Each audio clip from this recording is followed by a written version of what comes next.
All right, let's talk about the Holy Grail, automated money. You know, everybody since the beginning of time been looking for two things. They've been looking for the fountain of youth and a way to automate income so, you know, money's on trees. And a lot has been written on that. You see books about it. I'm going to tell you right now what my 2 cents is about that subject of how you can automate your income. I mean, the first question is, can you really do it? And so there's about 10 things that I've written out because this is one of the most common questions that I get. Let me give you a few of them right now. So the first one, if we're talking about automation, so that, you know, this is the dream, like you wake up and there's more money in your bank account than there was the night before. You didn't really do anything, you know, you set up a system and it's just rocking and rolling. So can you do that? Anytime I want something in life, I always use a principle of logic called inversion. So Charlie Munger, the self-made billionaire, him and Warren Buffett made a $300 billion company, and Charlie Munger says it's because he understands inversion. So to get what you want, you have to think about what you don't want. So what are the things that keep people from getting automated income? Because I would say out of the business that I've started, invested in, I'm a mentor, you know, an advisor to, only about 1% of them would qualify for this principle of automated income. For example, I know a guy, just an acquaintance, I don't really know him too well, but he invested in a company, got in real early, and he owns like 1 or 2% of the company, and he gets a dividend check, okay? And he moved to Mexico or something. I forget where he is in South America. He's an American guy, and he just literally just gets a check, and he makes about, I think the check is about 10 million bucks a year. Okay, he got in early. So it's not very common. Most of us, me and you, wherever you are financially, we've been through periods where you're grinding it out to make money. So automation is the opposite, obviously, of grinding out.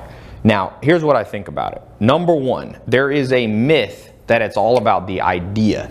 So I kind of classify people that I meet by the myth that they bought into. I do this on myself. I'm like, Ty, what myth have you bought into today? The idea myth, I'd say about 90% of the world is into that. And I see that as an investor. People come to me and they go, Ty, I got the idea, I got the idea, I got the idea. So what happens is people wait forever for their magical idea. So they think it's gonna be something that, you know, they're gonna wake up one morning and go, boom, that's the business. Ooh, the next Snapchat. It doesn't work like that. If you look at the 1% of people who figure out how to automate their income, it's all over. In fact, that guy that I told you that makes millions and lives in South America, he invested in some trash companies, believe it or not, like waste type companies in the United States. And he got in early. And so that's not a business that you would traditionally, idea-wise, think would bring you the holy grail of the goose that lays the golden egg. So the idea, if you buy into the idea myth, I'm gonna tell you what I can predict about you. 20 years from now, 10 years from now, 30 years from now, if I met you, you'd be like, I'm almost onto it. I'm just waiting. Like you know, you meet those people. Don't be an idea myth person. It's much more, automation is much more about two things. It's about structuring and force of will. So here's what I mean by this. Structuring basically means, pardon, I have bad handwriting. Anyway, structuring. So what I mean is, it's not per se a specific industry. It's not, I was just reading the book about Paul Allen. He co-founded Microsoft with Bill Gates. It's not like only computer people get rich. So you have to have a computer type idea. It's not like only people in Wall Street are the ones. You can structure almost any industry well so that it has some level of automated income, or you can structure it poorly. So you don't have to wait forever. You should use all that brain power instead of the magical idea on thinking on structuring. And there's a lot I can talk about that. I'm trying to keep these videos relatively short because people are busy. I know you're busy. And then the second thing, force of will. You give me one person with the amazing idea with no persistence and tenacity, they're never going to create an automated income. You give me another person who has a so-so idea, but they're willing to push. You know, it takes, like the old saying goes, you know, to get what you want, you have to deserve what you want. You have to grind at some level. So even if you want automated income, there is a point inflection point when it starts. Before then, you have to put in the work. So the number 2 thing, the myth that keeps people from getting automated income. So there's the idea myth, it's the hard worker myth. If you look at comments I get sometimes, I get people saying stuff like, Ty, you know, there's only one way that none of this stuff, you don't need to read books, you don't need mentors, which is absolute BS, trust me. I was just on the phone today interviewing Ryan Holiday. He's one of the top he was the head of marketing for American Apparel, right? Built a $1 billion brand with them. And we were talking about this, and it's like, it's not just that you put your head down and you work harder than everybody else. Because if that was true, next time you go to a restaurant, who do you think is working the hardest at that restaurant? Do you think it's the waitress? Do you think it's the cooks? Do you think it's the busboy? Or do you think it's the owner?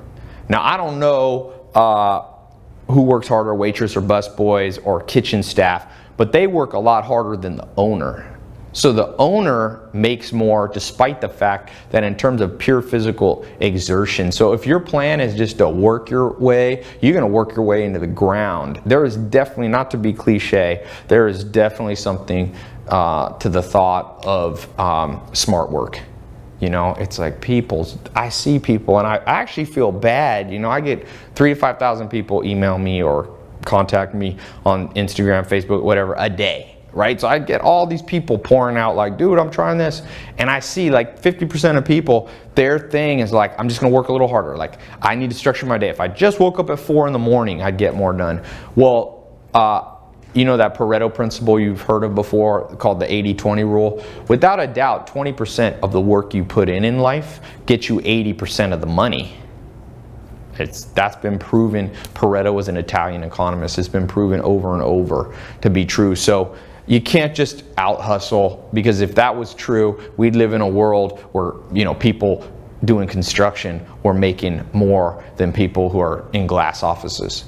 All right, number 3, the third myth, and I think a key, you got to ask yourself, if you want to automate income, are you a wanter or a wisher? These are the 3 types of people that I never see automating income. And I've been able to automate income in different businesses. And when you get it right, it's insane. And that's why I said there's about 10 things that I've done. These first 3 are the things I've avoided. They're like the landmines. Then there's some other things like the front loading effect, power scaling, all these other things that you do. But let me give you the third one right now. So wanters and wishers. The sad news is some people are all 3, which is a real disaster. This is the most common. Jim Rohn is a famous life coach. He died. It's sad. He's a genius guy. You can find him old YouTube videos back like 70s and 80s. He's the guy who trained Tony Robbins. And so one thing, the analogy that Jim Rohn said, he said, the world doesn't respond to need, it responds to seed. The world doesn't respond to need, it responds to seed. The way I think of that, I lived on a farm for 10 years. It's like if you're a farmer in October and you're hungry and you're standing in a field and there's no corn and there's no tomatoes and there's no apples, you can't just yell at the earth and go, I'm hungry. The earth doesn't respond to that. The only thing the earth does is respond to the seeds that you planted 6 months earlier in April. You can't be eating in October if you didn't plant. And no matter how much you cry, no matter how much you want, no matter how much you wish, and we live in a world, there's lots of different theories on what it takes to make money. There's, you know, The Secret, and I believe in some of that. There's The Power of Positive Thinking and Norman Vincent Peale and all these books. You guys know I love books, you know, but without a doubt, the people who create automated income are people who are masters of planting seeds ahead of time. And 2,000 years ago, I think it was Lao Tzu, a philosopher, said, prepare for what is difficult ahead of time. I'm butchering the quote, I'll remember in a second. Do what is difficult. Do what is difficult when it is easy. Do what is difficult when it's easy. And so the farmer who plants when he's not hungry, it's easy to plant then.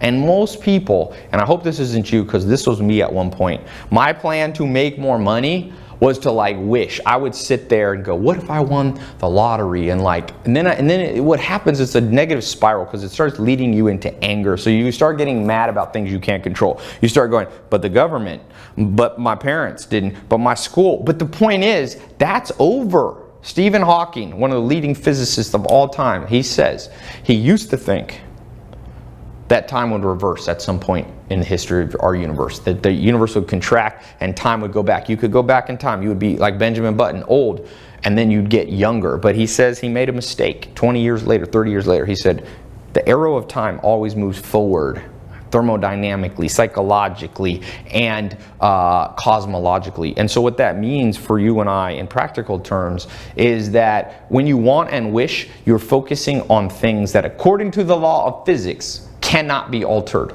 So wanters and wishers are always misplacing their energy. And so I'm telling you this, you know, greatness is cool under pressure. If you're completely broke now, or you've made some money but you're plateaued, you're not going to want and wish your way out of this. It's good to be optimistic at some level, enough to give you hope, but that has nothing to do with people who make big money. Mark my words. I've been broke and I've made money before. And I will tell you, it wasn't because I started going, hey, I deserve more. This is going to happen. There's nothing wrong with doing that in minor amounts, but what's better is planting seeds. And you must become, Silicon Valley talks about this accelerated cycle called the lean startup, or the MVP, the minimum viable product. And if you look at companies like LinkedIn, Twitter, for example, I just interviewed the guy who wrote the book Hatching Twitter, which is the first real story of the founding of Twitter. People don't realize Twitter was started in 2 weeks. 2 weeks. It went from idea to a beta version, and that beta version wasn't that good. It was like a text. It didn't have hashtags. It didn't have usernames. But you know what? They had momentum. And the opposite, if you're a wanter and wisher, you must become a momentum creator, because you know what the end result of the momentum, the 4 Twitter guys, you got Jack Dorsey, you got Evan, you got Biz Stone, and a guy named Noah. Those 2 main guys, Ev and Jack Dorsey, they're worth over $10 billion. They were worth billions early 30s. Why? Because they weren't wanting and wishing. You must create momentum where you are, and you gotta transpose all that mental energy that the vast majority of the masses of humans make. My favorite quote, you know, Thoreau, the mass of men lead lives of quiet desperation. What is called resignation is just confirmed desperation. So don't fall into these 3. Remember, of all these, the most deadly of the 3 that I talked about is probably these 2, the idea myth, the wanter wisher. You don't need just an idea, you need a structure. I remember I was actually at the SLS Hotel in Beverly Hills, and when I was first really starting to make some money, and I sat down with these guys that were big money guys. These guys had made, you know, $100 million bucks, and I had a lunch with them. It was at a conference, and one of the guys looked at me and he said, Ty, it's all about your structure. And I didn't know, I remember thinking, what's this dude talking about? Is he just making this up? And now I realize at the end of the day, structures win. So I'll be talking about that, plus, you know, these 7 other things.